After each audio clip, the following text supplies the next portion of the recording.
Thanks, guys. Thanks for joining me. And I was just kind of joking with Ken. We did get back at 1 a.m. As you guys know, those late nights, they always feel better when you win, and they feel a little later when you lose. I think a lot of this stuff is very relative. It doesn't matter if it's Division I, Big Ten, if it's Division III, or if it's high school. I think the losses hurt because you guys all put a lot of time and effort and energy and emotion into it. I think the wins feel just as good no matter what the level you're at. So I appreciate you guys taking the time. And look, I think in coaching, most of the things that I've learned, I stole or learned from other coaches. So if I can pass any information on from you, these are certainly not Damon Rensing ideas. These are just soccer ideas, and I pulled them together. And this is kind of how we do some things at Michigan State.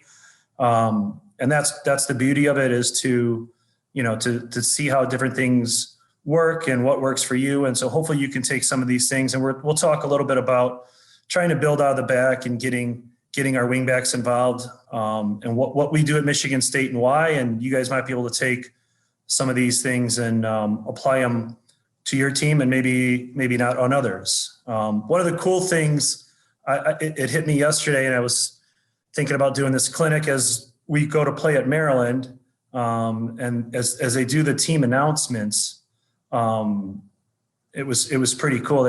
They started off with us, and they went, in goal from Belleville, Michigan, starting defender from Pinckney, Michigan, all the way from Detroit, Michigan. We had 7 or 8 state of Michigan starters. And then you go to Maryland, they're like from Germany, from California, from Texas, from this. So we take a lot of pride in developing. And even when we went to the Final Four in 2018, I think 8 of our starters were from the state of Michigan. So I know that is a product of what you guys do, and how you guys help develop players. There's a lot of different things that go into it, but again, appreciate it. Know that the successes that a program like ours at Michigan State, or Michigan, who's got a pretty good program, the D3, the D2, whatever it is, our success really comes off of the development of youth coaches and what you guys do. So again, thanks again. My dad was a former professional player. I grew up in St. Louis. He dropped me off at Michigan State in 1993 and said, you might meet a girl and never come home. And I thought he was crazy, but pretty much 25 years later, I'm married, 2 kids, and I'm still at Michigan State. So the old SOB was a little bit smarter than what I gave him. But one thing that we used to do all the time was we would have after games, he would come grab nickels and dimes and sit at the kitchen table with me, and we would chalk talk and do things. I'm sure you guys have done it at restaurants with salt and pepper packets or whatever the things go. So when I got to Michigan State, I'm going to flip this over here.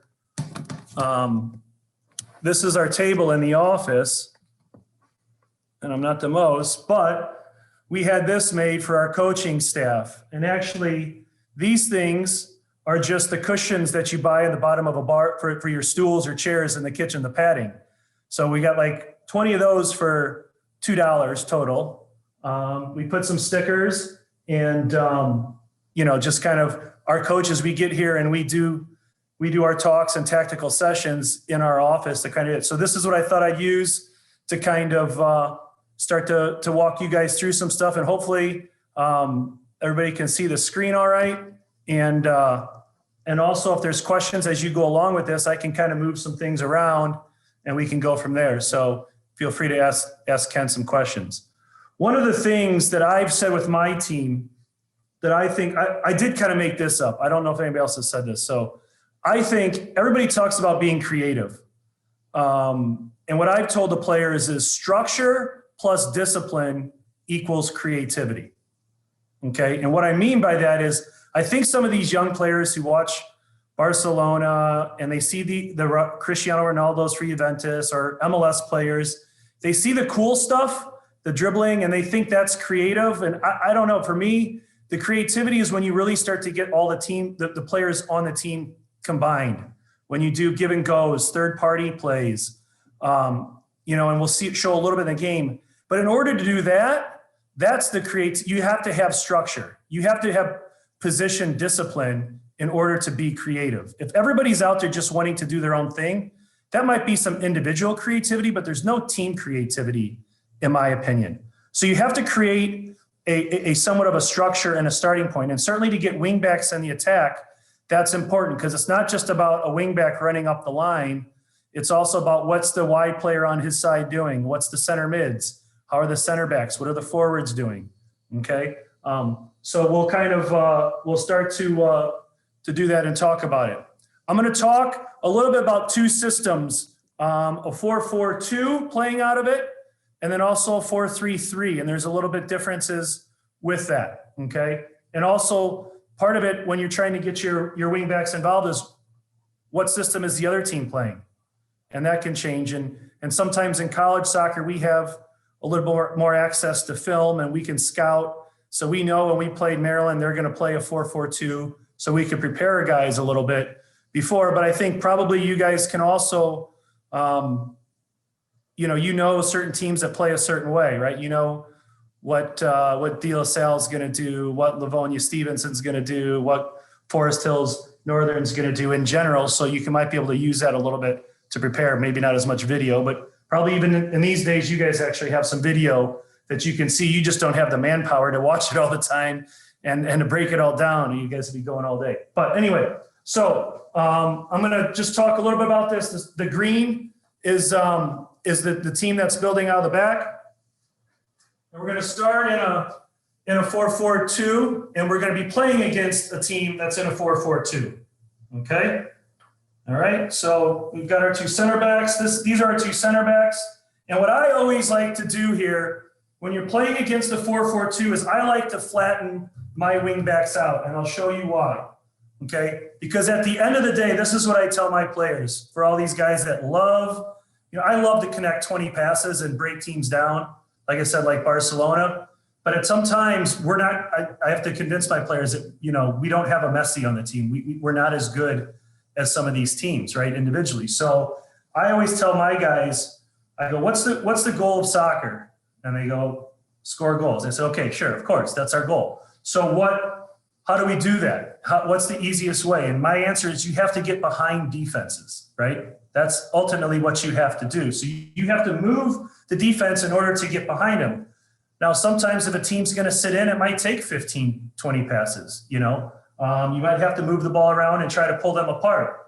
If teams are pressing a little higher, it might be easier to do it within 2 or 3 and look behind. So why be too proud in certain ways to just keep playing and knocking the ball around the back here when you can get forward and create it? And I always think it's no different to me than, hitting a couple 3-pointers and back and getting a defense to step out on you so you can play underneath. So if you can play some stuff early and behind and start to back these defenders up, now that's going to create more space for the teams underneath. And in general, when you start a game, the defenses, they're all up for the game. They're going to step to everything in the midfield. So it's hard. But I think what we want to do here, why I like to flatten out when I'm playing against a 4-4-2, is the space between these two is relatively tight. So a lot of these guys, they love to say, I want to get my wingbacks high and wide right in here. I want to get them up. I want to get them high and wide. Well, the problem is you're really running into the space of this defender, right? He's easier to mark right now. But if I move him back here, this guy has questions now. As I play this ball, okay, now he has to come out of his space. So we talk about flattening out. The other thing that we do at Michigan State, because I'm conservative, we don't score a lot of goals or as much as I always would like, is I call it hedging. I keep my weak side wing back tucked in a little bit. And I just drew this channel. And if you guys have flat cones, when we scrimmage, a lot of times I just draw a channel in here because players like your wide player, if this wing back is wide, then this wide mid should be in a different channel most likely. And if he's in here, then he can be out here, if that makes sense. But anyway, I want to pull this guy out a little bit. And now what that does is make this difficult for this guy because we've got a forward, we've got a player here, and he's got to decide as these guys, do I want to step in here? Okay. And now that leaves space for this guy to run in behind. But if we just go high here, okay, it's basically they're not moving at all. Okay? So, yes, and as this ball travels, teams should be moving. As the ball moves, defenses are going to move. So as this moves, he's going to close this down, and it's easier for him to do that. Okay? Does that make sense for everybody? And ultimately we want to get some things higher up the field here. So if we're able to play against a 4-3-3, now this becomes a little bit different because here's the other thing. These two center backs, they can close this ball down quickly too, right? It's 2v2 to a certain degree if they're going to press. So we need to make sure that these guys have an option. What drives me crazy though, and again, I like to pick on my guys because they think they're Barcelona, and they're decent players, they're good players, but they're not, is this guy will flatten out, he'll play it here, and this guy will look up, he'll come back, he'll play it here, this guy will step, then they'll play the ball back. As this guy comes, he'll here, and all these teams keep moving, and they think they're like, hey, I'm possessing, I'm knocking it. But what they're really doing is just inviting, as the ball moves, defenders to close in. And then all of a sudden it's too tight and they don't have a solution of what to do. So the wingback should always be looking to play forward, I tell them. You have to get face opened up so you can play this ball. You can always go back if you have to, but they should be able to look to play that ball in there, okay? When they go against, it's different when you go against a 4-3-3 because now the space between these two is much different. We want to get into this space. And when the ball is here, it's 2v1. And obviously a soccer field's much wider. So it's really hard for this one forward to defend these guys. So now he runs over to close this guy down. As he plays this, he cannot really make this run and keep doing this. So as he starts to come, now this guy, the center back, can come up with the ball. And I always like to take my center mids a little higher. And now this puts some problems in here because this second forward, or first forward, but we have two. He has to decide, do I want to get in here and cut this off? Or do I want to start to defend this guy as he gets up higher up the field? If he decides to do this, he can go. And now what I say is this guy, my wingback, he can't stay back here. If he plays this ball, this is an easy move for our defender. He's got to get even and look as the ball travels to take a touch and get beyond this player. And now we have a little bit more of a 2v1 here, right? Okay. If he wants to cut this out, okay, as this guy has, well, he's on my wingback to get, I'm going to mark this guy. Okay. Now, as this ball goes in here and he comes in to defend this because he has to, now I want this guy to start to look to get beyond him because this is where the space is in here. So this is when he can go forward, and I'll show you some videos of clips of us attempting to do that. But as this goes, because now we've got support underneath between the center back and here, he can go as the ball goes back, and now maybe it's an up, back, and through, but he can now get that width. Okay, last thing I'll just touch base with this is if the ball switches, okay, there's two things that come around or come up. A lot of times in this wide field, this guy, as this ball switching, he might be a little bit more narrow. So if the ball comes here and to here, now, as you see, this, he's on the interior channel. So now my wide player in a 4-4-2 has to be wide. And again, try to draw this. He can't be here and here. We have no width. And it's easy for this guy to defend both of them. So he has to be here. If it switches and he's out here, now he can be in here to give that option and make it hard. And I would always say, I like to keep the triangle. Then my forward here, one of them should be here. So you've got a triangle in here as opposed to here. He might wait a little bit for the space. And this makes it hard for this guy to decide what to do here. Does he come in here and leave that space for this ball to be played down here? Or does he want to hold and protect this? If he protects it, now we've got areas to play and he can get beyond. So you always want to make the defense ask questions of what they have to do and move them. But if the ball's over here, sometimes can also happen, and he's here, okay? it doesn't always just swing around. Maybe the ball goes into a midfielder, okay?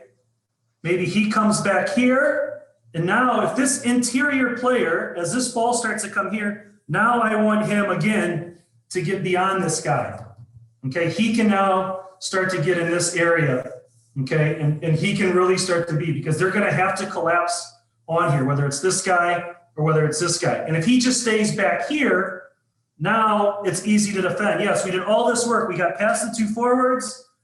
We bumped it in here. We've moved him. And if he just stays back here looking cool, and as the ball goes back here, everybody just shifts, and we're no better than where we were 20 seconds ago. So for me, once you start to break this line and the ball goes in here, he's got to look to start to get ahead. And again, now we're going to ask the question of this guy, okay? Does he want to step here? No problem, because we'll then find a way to get the ball into this space and make him, because they're now 2v2. If he doesn't, now with this pass, he can now start to go and get into the attack. And now he can go here, and we're now start to advance the ball. Is there any questions, Ken, as I talk through that? No, we're good right now, but if people have questions, just put them in the chat and we'll fire them off to Damon as we go. Okay. Hopefully this isn't too simplistic, but one of the things too that similar to the high school game, I think it's all relative, but as a college, I have players for 3 to 4 years, and like this year's team's a little bit young. So I'll keep some things simple and really try to execute the simple things, just like in high school, you guys might, hey, my sophomore and juniors are really good. Well, you get kind of 2 years to work with those guys now. So maybe in that first year, it's, hey, can we do some simple tactical things and execute it, knowing that next year, if they can grasp those things, you can get more advanced and elaborate off that. So when we went to the Final Four in 2018, we really had a core of players for probably 2 to 3 years. And that first year, like their sophomore year, we had, we got to the first round of the NCAA tournament. We kept things pretty simple, pressing, playing out of the back. We just tried to execute those things really as well as we could, and then start to advance from that. And that's where we're kind of at with this group. As the ball gets a little higher up the field, and here's what I do tell my center backs, okay, is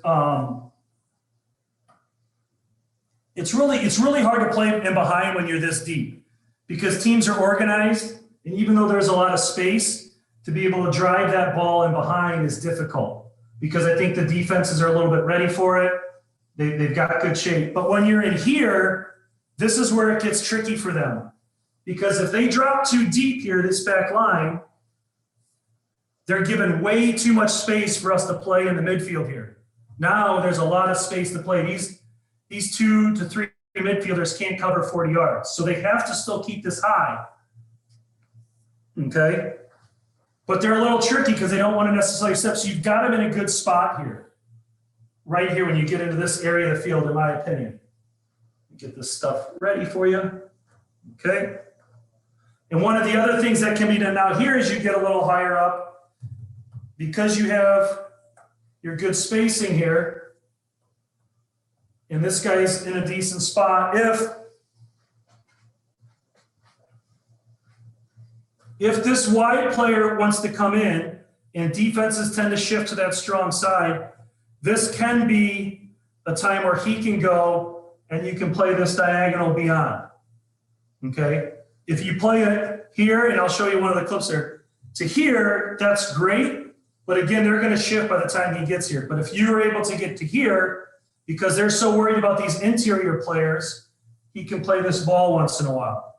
Or it might be something as simple as this. As the ball goes, and what you'll see in my videos and clips in the game, when the ball goes into the middle, teams are gonna start to condense.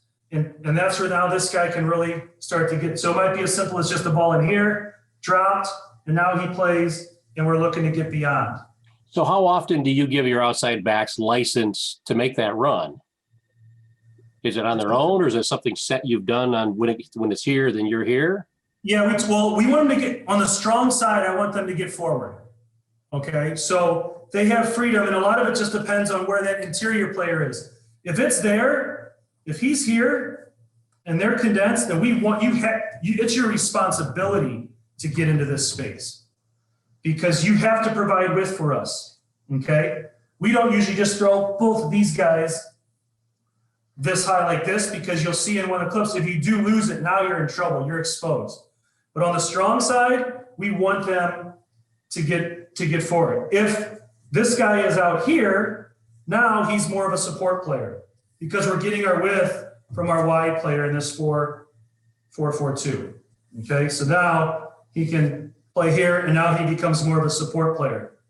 And as the ball travels up the field, again, what you'll see, we'll hedge this, and this weak side player, he doesn't have to stay. He can almost be a second defensive midfield, this right back. So instead of going all up here, we'll have him in here, and this will allow more midfielders to get forward in attack as our wing backs and wide players on that side track. Because I'm always worried about transition. When we lose the ball, are we in a good spot to prevent and to keep it? So what I'll try to do here is just show you a little bit of some clips here. And I am not very tech savvy, but my assistants did set me up pretty darn good for this. And these are games over the last 2 weeks. So you guys can either decide that we just really want to be really on top of things and recent and cutting edge new technology, or you can also assume that we procrastinated and did this at the last minute. Your guys' call. But this first clip is an overlap that you'll see. We're playing Northwestern Michigan State's in white. Okay.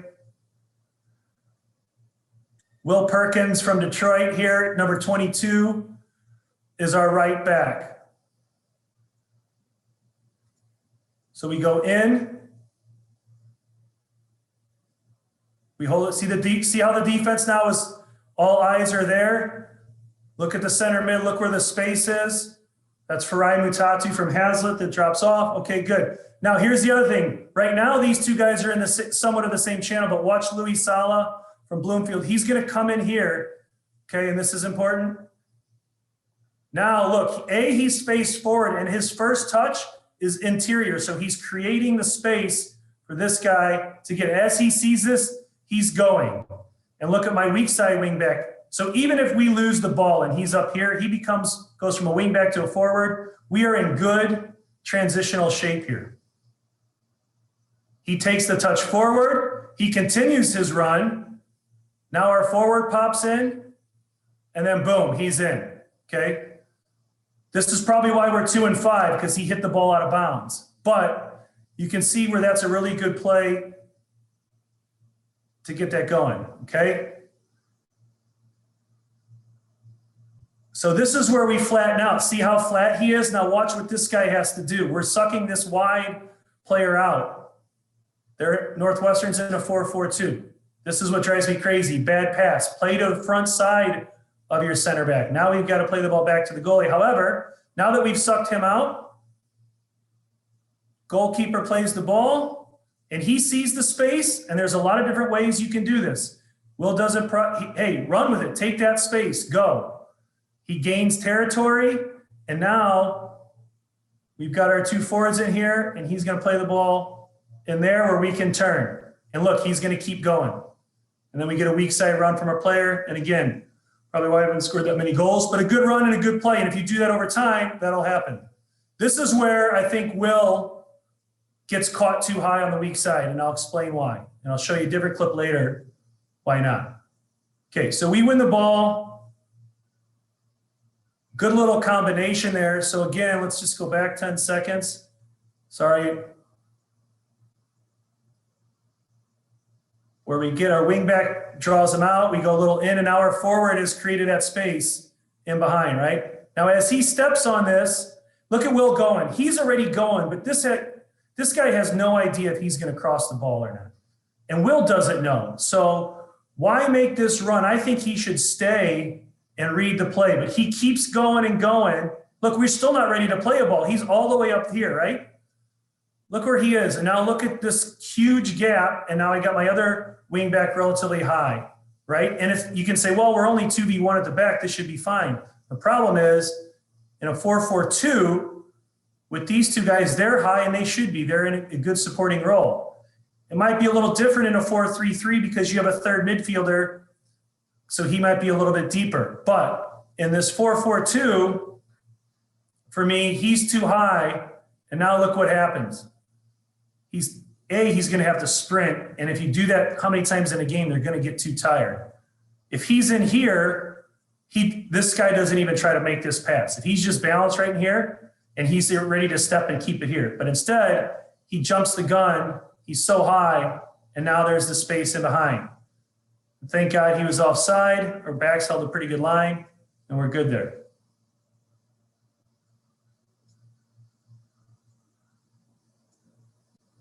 See the interior. Now our midfielder is interior. I actually think Will can be a little bit higher here, but it's fine. Now he's given us the width, and look at that space that we've now created for that forward. So we've won it. My interior, he's asking questions of this left back. He's saying, you have to step in. And my forward, okay, it's not always just about the wing back. My forward is seeing that. We tell them to look at the wing back. If he's stepping in, now there's all this space in behind. And now he becomes the support player with, and look at that, we've drawn that player out, and now we're in here.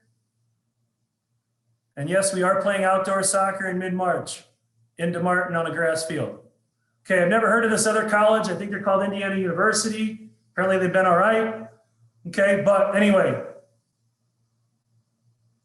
this is a little bit different. This is an underlap. Okay, Will's in position. We've kept it. We've moved him. Indiana's very narrow. Now as it switches, little combo there.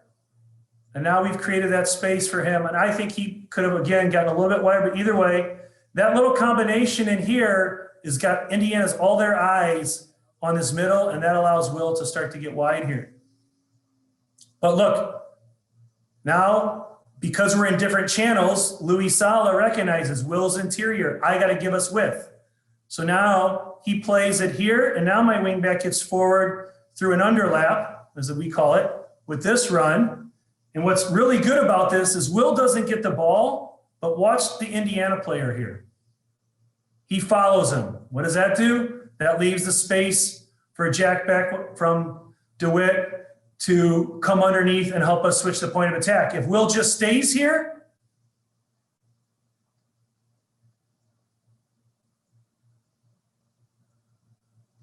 if Will doesn't run through in this space, and look, again, we're balanced. We have a pivot guy here. We've got our three guys hedged, so he can go without any hesitation because we've got good balance. But if he stays here, this just becomes 2v2 and it's easy to defend.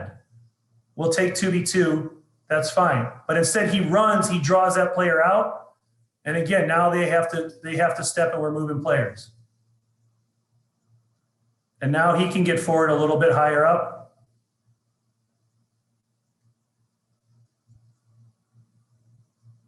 And now Will works his way back in. Now he works his way, now he starts to move wide.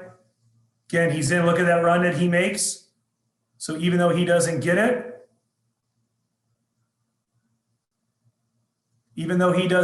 he's creating, this guy has to go here. He can't double here. If Will stays back here, this guy's just going to double and make it hard for him. But he creates that space. So some of this is just being unselfish. You know, in the pro game, you make a lot of runs to not get it, you know. So you have to make those runs to create that space for us to get a terrible shot off.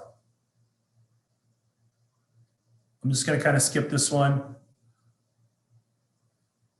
It just kind of shows the wing back here going. He goes from interior, now he's getting forward, and he'll try to play a ball in here, and that's good too. So in a 4-3-3, one of the reasons why these guys can get a little higher is because you now have three mids here, whether it's 1 and 2 or 2 and 1. My dad played, he always told me in soccer it's easier to run forward than to run back. So I'm a little on the conservative side, but I'd rather start my guys a little deeper with the ability to run forward as opposed to have them here and come back. But if I'm chasing the game or down, I might flip that. But one of the reasons why now we can get a little higher if we want is we have 3 center mids. So if for some reason we get caught in transition, these guys can bump out into the space. So the movement of the center mids for me is we try to play a ball that gets lost, and now he's caught out of the play. This guy can slide over, he slides over, and he tucks in, and obviously now we have to work back, but we're in a little bit better shape in transition. So while you set that up, Damon, question, do you ever try to stick to just one type of fullback, or do you always allow players to adjust based on what's going on in the game? I'm sorry? Do you ever stick to just one type of fullback run, or do you always allow players to adjust based on what's going on in the game? They have to adjust based on what the team is presenting and also what your players in front of you are doing. Like I said, so if he's already here, if this guy's here and our forward is here, it makes no sense for this guy to start just to go, I want to get forward, I'm on the strong side. Why? There's no space to run. If he comes in here, now this is different. Now I can look to do this. Are you providing an option for this player too? He can't just run if you're the only option to help this player get the ball here and play out. So they have to make those types of decisions, okay, on it. But again, we just try to give them some starting points and structures and cues. When you see this guy in and this defender is tucked in to defend it, now you should be looking to get beyond him, whether it's a ball here to here, whether it's a ball in here and here, but you need to create that attacking lift for us. And again, when you're with the 4-3-3, you can go a little bit higher. The other reason is because now you have this guy can come interior, and you start to ask questions. You're making this defender start to come into this space. So that might now allow you to do this. And these guys, when you play, especially when you play against a 4-3-3, these guys don't want to run back and track this guy. So as he comes in, that's the thing, as he starts to come in, this guy might look to get a little higher so that he can play this ball into here. Okay, or it might go into here, and as they're coming in, he starts to get it so that it can go in there. And again, that's why you can take a little more risk, because you have some players in here. Also, you might make this run and not get it. Say it's off, and all of a sudden now the ball comes here and these guys are shifting. You might have to work back and now become a support player again. Okay, so they're always starting to move off of those cues. Okay. So we're down 1-0 or 2-0 depending on the moment. Okay. This is where we're becoming more aggressive. So we've got actually Will, who was our wing back before. He's now on the left side, and this is Alex Sternberg from Boston. And you'll see now that we've got him pinned in, and this is our right winger. He's becoming an attacker forward, which he is. And as they're narrow, he's in good position. But as now this guy is faced forward, right? Now this is a realistic run for him to make. He sees that cue, he's faced, and he goes. And now he's the one that he reads that ball, he can get it, and he serves a good cross. And once again, why we're 2-5. But I digress. Now he's a little wide, okay? And we're gaining territory. Sometimes with this wingback, you can get this high. You don't have to get a cross off just to gain territory and circulate. The longer you keep the ball in the attacking half, the more the defensive team has to bring guys back. If you just break down the line, cross it, they head it out, chances are their forwards aren't coming back yet. There's no reason to. Then they come in and now you're getting countered. But if you get it here and you start to recirculate, they're going to have to decide, do I want to defend 10v7 or do I want to start to bring my guys back. So he sees it's not on. Again, he still makes that run just to keep him honest a little bit, just a little run there. Now my left back pulls out this corner kick. Again, he can stay high because of our numbers. Show you there. Because we have good numbers here and in position, and we're coming up a corner, he can stay. And again, he should have not let the ball, he should have got the bounce earlier. But again, we can recirculate. We gain territory. Not a bad look. Sometimes the run, like I said before, is just to create space for others. He gets it here. He should have faced forward, but he keeps it. Look, and that I love this. I love that he plays it. He's wide, and he's pointing where he wants the ball to go. He sees it. As he gets it, he's a little bit interior, so that means our guy is wide. He sees it. He takes that touch in, right? This guy takes the touch in.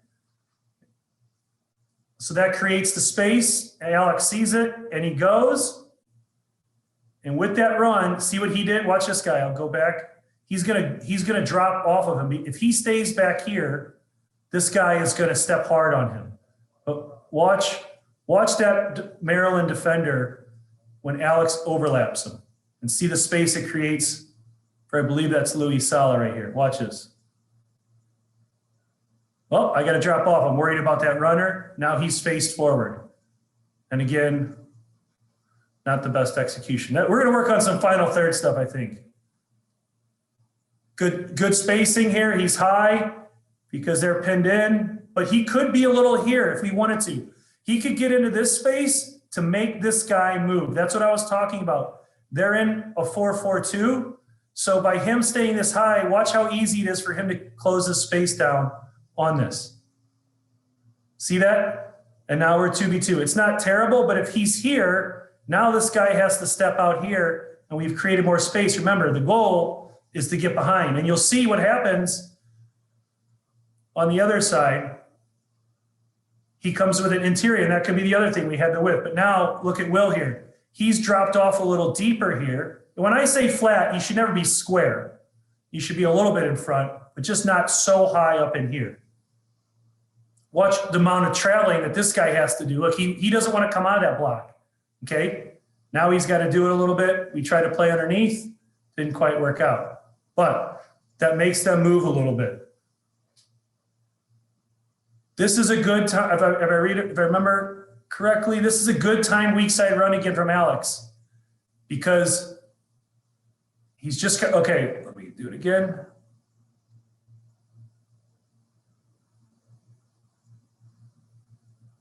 Okay, watch Alex here. He's in good positioning. We're balanced.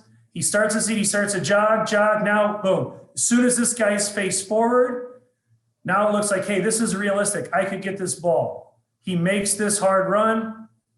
Should have passed it to him. But again, he changes his speed. He didn't sprint too early there. This is one of those I talked about where everything's interior and the weak side guy can get beyond. This is Alex. Right? So he's already high up the field here because our guys are in and we're creating that. So when it gets here, he's actually almost our winger. Might have to do a crossing drill too. Let's go back and just see it. So even though you can't really see him in the play, everybody's interior, he creates our width. Even if he loses it, our interior players can drop.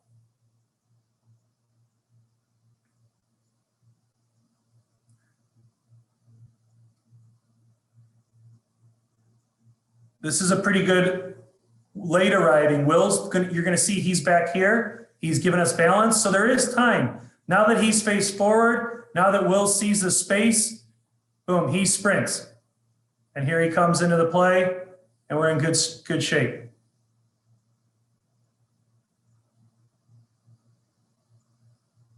So those are some different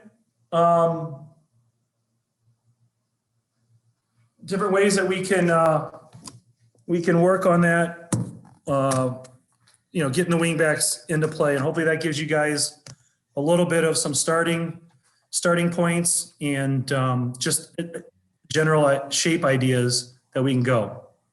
So what's an outside back look like for you, and maybe in comparison to how it would look like at the high school level? What are you looking for in that athlete and that player? Well, you gotta have some fitness and endurance, right? Because if you're going to get up and down, and you have to structure it. So like when we played, our left back Dante is 6'2". He's left-footed, but he isn't so he doesn't get up and down as much. So I complement that. I get my right back Will can really get up and back. So maybe Dante stays home a little bit in my right back. But really, your wing backs should be some of your best soccer players. Because they're always on the ball having to make decisions. Right? I mean, when we went to the Final Four in 2018, Connor Corrigan and John Freitag, my two wingbacks, outside of Giuseppe Baroni, who was our first team All-American attacking mid, those two wingbacks, I could argue, are my best soccer players because they're always getting the ball in space and they've got the game in front of them and they have to make decisions. They have to be like a point guard, so to speak. So I think they've got to have good technical ability. They've got to have good fitness, and they've got to be able to make some good decisions. They can't be too risky in the back because, again, they're on the ball. If they're going to get too fancy or try to do things where you're going to turn the ball over, they can put you in some bad spots too. Should they always be on the turn upfield whenever they receive the ball? We talk a lot about body shape. So when the ball is coming from the center backs, they should always be faced side on so that they can play the ball forward with a touch, or if there's pressure coming, they can play the ball back. One of the things that really works well with that, we actually did it before we played Maryland. Well, I think it worked. We still lost. But you guys have probably heard of the game over the river possession. So you take, the six, you can do 5. We did it with 6 because we have about 18 guys, where it's 6v2, and you got to connect 6 passes, and then you got to play it over a team in the middle to another group of 6. And they have to get forward on that play and ready to play that ball. They've got to be face forward and look for the setup. Midfielders have to lay it off and do that. One of the other games I like to play, if you want to work on these wingbacks, is I'll answer this question and then I'll get to you, Ian. We play the 6-goal game. So we'll put our whole 99 plus 2 or 99 plus 1. So it's always 10v9 with 3 small goals. And we'll do it almost 18 to 18, like 70, 80 yards. And so that extra center mid makes teams collapse to deal with that. And that should allow the weak side wing back to find space because they have to defend that extra player in the middle. And if they don't, then just keep playing through them, But again, let's see what Ian's question was. Do I have a set style of play?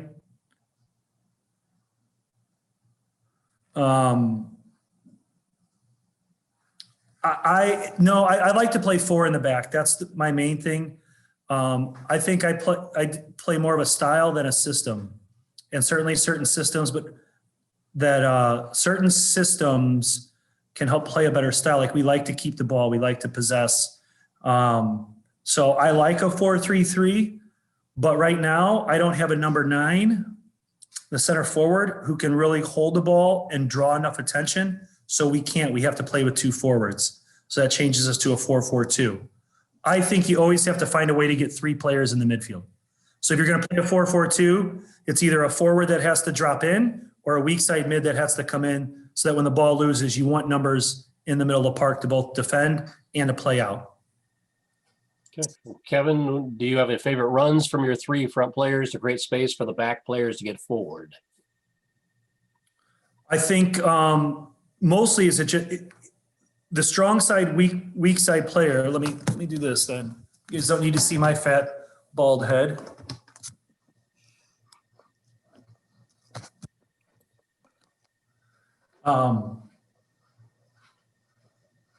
So if we've got the ball here, you get a defense, but I think obviously this guy should either be running high, and that will push this wing back. So that creates space here. That allows him to go. If he comes into here, now we're not really getting a whole lot. Or this guy should be coming in here to make him step, and then this guy can create that and draw these guys, and that should allow him. If he stays here, if the forward stays here and this guy comes in, then he can go wide. And now as this ball goes in here, we love this like type of play. We work on patterns. Ball goes in here. Okay. He starts to go, comes into the second guy, and now we play it through the third.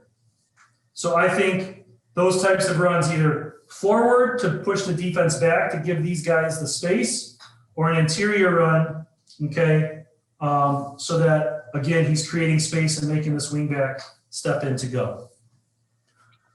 Okay. What are your guidelines, thoughts relative to if one or both fullbacks can advance? Are both allowed to advance? Is only one allowed to advance? We hedge it. I just say you better have two good center backs, both on the ball and in transition, right? So if you got two good athletic center backs, you can take that risk. But just know the higher up the field you go with that, and again, that looks great. Hey, we're an attacking team. We bomb both our fullbacks forward. That's great. But I think in college and high school soccer, there's a lot of transition because players just in general aren't as good on the ball as some of the other teams. So yes, you can do that, but you better have two good center backs.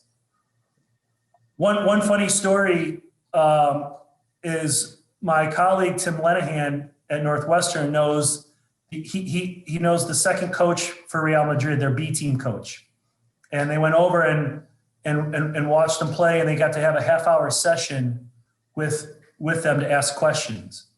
And so the question was, how do you play out of the back with two center backs that aren't strong on the ball? And Santiago Solari, he's the coach, he played with Argentina. They all looked at each other and in their broken English go, you kick it long.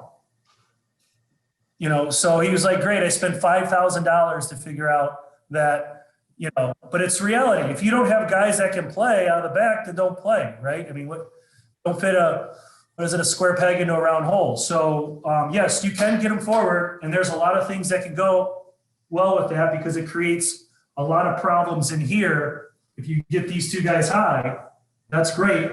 But I think these guys, better be good on the ball, and they better be good in defending. And I would say these four, actually. If I did that, I would definitely play with two here because now at least I still have some stability forward. And then ask yourself, why are you getting them high? If this guy is a really good attacker, that might be. Maybe he's not as good building out of the back. Maybe you just want to get him higher up the field and say, I'll let this guy just be more defensive and cover the space. Teams will do that too. As the ball goes here, certain teams we play against, they'll just bump the holding mid out here and he becomes a support and this guy goes. But again, now you keep your three, but you have to have two in order to do that. Some will go like this, okay? They'll bring their center back almost like a third center mid. They'll do that just to get this guy higher up the field, but they have their three. My thought is if you're going to do that, why not just play a 3-5-2? But I think the reason why they do that is the movement confuses defenses. So that's the other option. So if you want to have that kind of movement where the center back comes back, these guys now can get a little wider, and now he can push up a little higher in the field. Because you're balanced, for me, it's about what you're doing in transition. So give away your secrets. How do you train those runs? How do you put together a training session that mimics those runs for those outside backs? So I do think it's important to do a lot of, so instead of just doing a technical warm-up and just say, we'll do something technical that will work on a third party. So I think the whole day can be planned on that, so maybe it's something where we just have three guys and a ball and we just say, hey, you knock it, you're passing it around. When I blow the whistle, you have to play the ball here, and it gets them thinking, and then you have to make that run, and then you play it here, and then you get it back. And then all of a sudden they just come back here, knock it around, blow the whistle, boom. I blow it, he plays this ball here, that's immediately his cue to make a run here. He goes here and gets it. So you can do, but I think that's a good warm-up just to get them thinking about that. This is a wingback, he plays an interior ball, he says, I'm going, boom, boom, and then they just come back and play. So we would do something like that. And then we do this game, get my marker here. It's called a gate game. We'll play Let's see. Okay, so we'll just do it like this. It's 4 versus 2. Here's the half field. You can there. Okay, we'll have, and this is a goal here. So you take the top of the 18. We'll just do it to midfield, but you can do what you make your size. It's usually about 40 yards. Okay, so we'll have our 4 guys back here and our 2 greens versus 4. And one of the things I like to do with these things, we do have, again, we have the time to play and practice. That's what we're, and I know it's a little harder for you guys, but I'll put my back 4 in green with my 2 holding mids. And then I'll play my midfield 4 with my front 2 here. And then we put little cone gates here on these sides. And the one, whoa, that's big. As you can tell, I got a communications degree, not an art degree. But the 2 forwards are not allowed to come back into the space or the half field. They can only defend in this half. So it's always, and these guys can't defend there. They can run in it when they have the ball. So it's 4v2. So that allows you some success. And they can get forward. Anybody, once the ball travels in here, we say 1 player can go, or if you run through the gate, or if you dribble through the gate, you can get in. So all of a sudden now it starts to become 4-on-4. So you can say, hey, the ball comes in here. I play it in. I run into the gate. He passes it here. This guy sees it. He runs, and you can stay in. And now all of a sudden it becomes a 4-on-4 to goal. So that works on picking moments to get them in. So you could do that third-party drill where they're just knocking it. Then I would go to something like this, or the 6-goal game that I just talked about. And then I would go to something with 8v8 plus 2.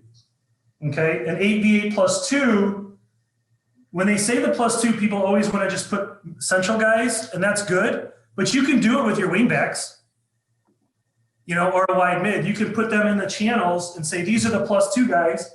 So when you're 8, you got 3 versus 3 here, and you're 2. And let's just say you're plus 2. I'll just use, that's a Nike soccer ball. These guys can work in that channel and be free. Versus those, there's their 3, 3-2. So now these guys, if the whites win the ball, now you're kind of pseudo wingback. He's coming back in here and working with them. You can defend, you can go into these channels, anybody can go in, but you keep them out here and you're always getting extra width because, again, they have to play the ball, they collapse. Now he's working on some timing. If all of a sudden the ball turns over, now he's in a position to be the outlet for the greens. And we just play 8v8 plus 2. You can do that with wide mids, wing backs, it doesn't matter. Any other questions for Damon?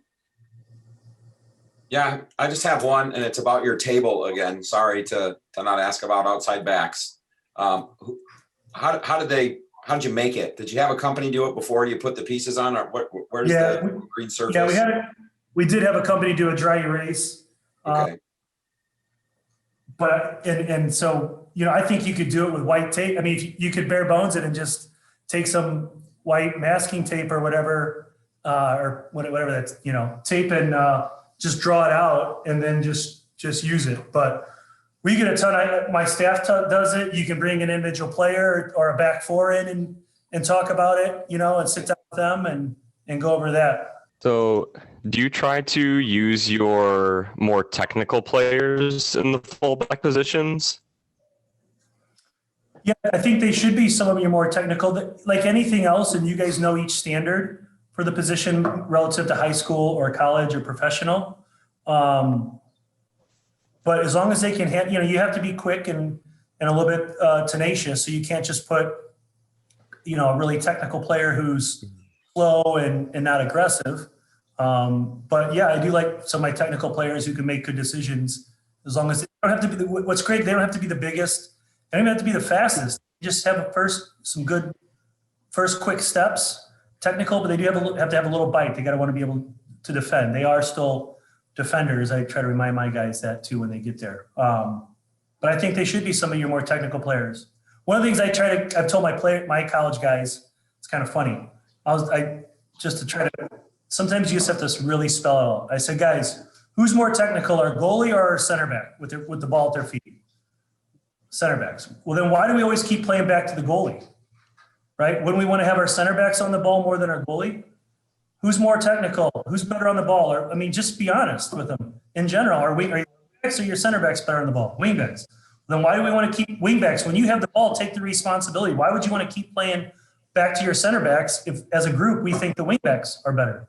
Center mids, who's better? Your center mid should be some of your best guys on the ball. So then why do you just want to come in so you can bump it back and put it to your center back? You're taking the responsibility off of your position and skill set. You're looking to turn and play the ball forward, and you take the responsibility because you're a skillful player to make decisions. So I just lay it pretty out for them on that kind of stuff. I mean, maybe I have that ability. Not too many parents call me up and say, "Oh, quarterback can't be as good as my center mid." Well, that's just a reality for us. So I know you guys are in a little bit different position, but that's kind of how I try to play it out for them. One more about formation. I know you mentioned you like to play with 4 in the back. Are you seeing, when I looked at Indiana and Maryland, are you seeing more 4-4-2 back in college soccer again, or are people still trying to play with 3 in the middle? You know, I am seeing a lot of our teams are playing 4-4-2. Again, I think there's trends. I'm just making an educated guess. I think you're seeing less and less number 10s, so to speak. And, you know, if you're going to play with like a 4-2-3-1, what's the reason for that? You got to have a good creative guy that can play in between those midfielders and forward. So if you don't have a 10, you might say, hey, and I think because of Corona and lack of, like, it's just a simpler system, right? You can defend easier out of a block of 8. You can be a little bit more direct. And so I think from just a practical standpoint, there's more 4-4-2 as well. And I think it always trends in cycles. You know, you're starting to see more 3-5-2s too. I think it's more about the 2 forwards and what can you create around those 2 forwards that best fit your players. The 2 day, you got Sunday, Monday before Michigan. What will you do in those 2 days with the guys? We'll recover. Usually we show video of the game before. I'd like to do that the day after the game and then put it behind us. So whether it's a great win or a tough loss, I don't want to dwell on it either way. But we're in a set where we've played 3 straight games. We beat Northwestern. We had a heartbreaker at Indiana. We ran out of gas at Maryland. And I'm saying we're not doing film. I think you have to, don't ever stick to just a strict, well, we do film after every. You got to have a sense for what your team needs. And right now, all we want to do is, I don't even want to talk about Maryland. I want to talk about Michigan. So we're going to get positive on that. We may, towards the end of those 2 days, is talk about some video, what will make us succeed against Michigan. So we might show some clips from the previous time we played them or other games that we've done well. This is what we need to do and build some confidence with the guys. It'll be very light. But the day before a game, it's not a goof around. I call it short and sharp. It might only be 45 minutes, but we got to get a good tempo. It can't be this like lazy, 5v2 day where they're kind of dancing on the ball. Maybe it's only 10 minutes, but we might play 5v5 game. Or one of the things I love to do is I call it 18 to 18 before the game, where I take my first team, put them in our lineup, and then I take the second team and put them in Michigan's lineup. Michigan plays a 4-3-3. And all we do is it's just an end zone from 18 to 18. There's no shots on goal. There's no crazy blocks. But we talk about, I just take the ball at midfield and we just talk about, this is what we're going to have to do to build and get into the attacking half against Michigan. Here's how we're going to defend them. 7 to 10 minutes. I'll go for 5 minutes. Then if I got 2 or 3 key subs that I want to get a look at, I'll sub them out, flip them, and then go. And just to try to paint pictures for these guys of what it looks like. Thanks for everything. I appreciate all that you do. I know it's probably been hard these last 6, 7 months or 9 months or year, whatever it is. But I think I know that my guys mentally have really gotten a lot out of it. Some days I'm like, what are we doing here? Why are we doing this? But when I get to practice and we have a little bit of normalcy and I see the joy and the mental health that these players are getting out of it, I understand a little bit why we're doing it. I know it's probably not easy on you guys and the flexibility, but I appreciate you guys doing it. And thanks for everything you do for the state of Michigan soccer.